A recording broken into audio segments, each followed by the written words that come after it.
Bonjour à vous, c'est Valérie Stromanger du site orthocfacile.fr.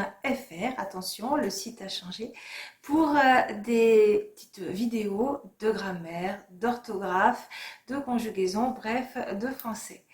Alors aujourd'hui, on va s'attarder sur une question qui est une question de base, qui est celle de la phrase. Qu'est-ce qu'une phrase ?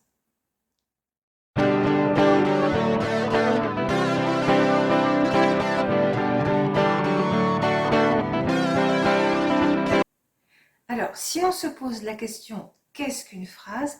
Eh bien, on va d'abord avoir quelques réponses toutes simples. C'est une suite de mots qui commence par une majuscule et qui se termine par un point. C'est vrai, mais en même temps, c'est faux. Parce que si je vais piocher dans le dictionnaire et que je prends des mots comme ça au hasard, que je les mets les uns à la suite des autres, que je mets une majuscule et un point, eh bien, je n'aurai pas une phrase. Parce qu'il faut, et c'est très important, que cette suite de mots ait un sens. Une phrase, c'est d'abord, et c'est la première chose, c'est vraiment la condition la plus importante, une phrase, c'est d'abord une unité de sens. Ça doit vouloir dire quelque chose. Peu importe si on va voir si les mots ne sont pas bien distribués, peu importe s'il y a quelques erreurs, l'important c'est de se faire comprendre. Et donc il faut que votre phrase veuille dire quelque chose. Donc, premièrement, une suite de mots, oui, mais qui ait un sens. Et deuxièmement, mais ça vient après, il faut que cette suite de mots soit organisée. En français, l'ordre des mots est très important pour la compréhension. D'accord? Donc, ça doit avoir du sens et les mots sont organisés, les mots sont dans un ordre précis. Alors, justement, quel ordre? Eh bien, il y a schématiquement deux gros blocs. Un bloc qu'on va appeler le thème, c'est souvent pris ça prend souvent la place du sujet, le thème, ce dont on parle. Et l'autre bloc, il peut avoir plusieurs noms, on l'a appelé thème, on peut l'appeler le prédicat aussi, c'est ce dont on parle. Alors ça a l'air complexe, mais vous n'en faites pas, on vous fait ça tous les jours. Si je dis, les dossiers sont sur le bureau. Les dossiers, c'est le thème, c'est ce dont on parle. Et quand je dis ma phrase à haute voix, il faut laisser une micro-coupure entre le thème et le propos pour laisser à mon auditeur le temps de visualiser, d'évoquer dans sa tête de quoi on parle. Les dossiers sont sur le bureau. Et sont sur le bureau, c'est le reste de la phrase et c'est ce qui va donner des informations à propos du thème, à propos des dossiers. D'accord? Donc, thème et propos. Et dans la plupart des cas, la phrase est construite comme ça.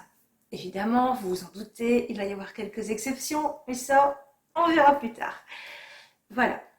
Alors, à l'écrit, évidemment, hein, c'est ce que je disais tout à l'heure, une phrase se caractérise par une majuscule au début et une ponctuation forte à la fin. Une ponctuation forte, c'est un point d'exclamation, c'est un point d'interrogation ou c'est trois petits points de suspension.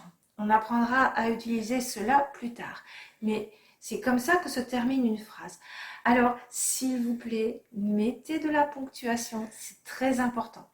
Vous savez, en musique, les notes sont aussi importantes que les silences. Parce que s'il n'y a pas de silence, il n'y a pas de musique. Eh bien, dans n'importe quelle langue, je suppose, les pauses sont aussi importantes pour la compréhension que l'ordre des mots ou les mots.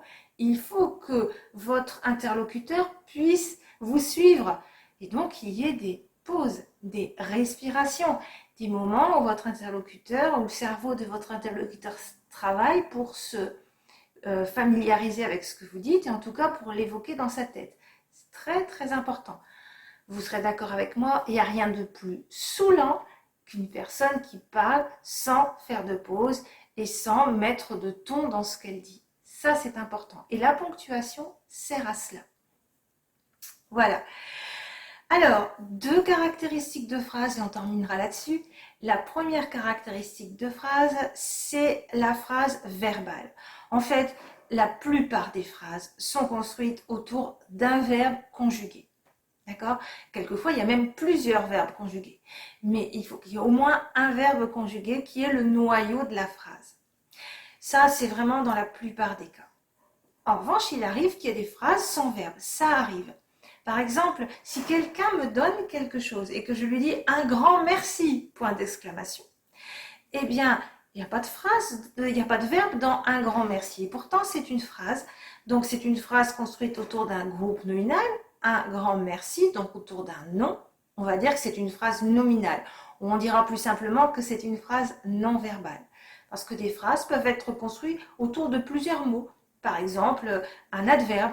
Si quelqu'un me dit quelque chose et que je lui réponds bien évidemment, point d'exclamation, eh bien évidemment ce sont deux adverbes. Donc c'est bâti autour d'adverbes. Voilà, donc qu'est-ce qu'il faut retenir? En fait, la chose la plus importante, c'est qu'une phrase est une unité de sens. Et on fait attention au thème, aux propos et surtout à la ponctuation qui est loin d'être un détail. Voilà, j'espère que vous avez tout compris. Pour les personnes les plus visuelles, la règle va être sur le site orthocfacile.fr, site qui se met juste à côté de moi. Je vous souhaite mes pensées les plus fraternelles. J'espère que vous allez réussir tout ce que vous allez entreprendre. Et en tout cas, je vous dis à très bientôt. Au revoir.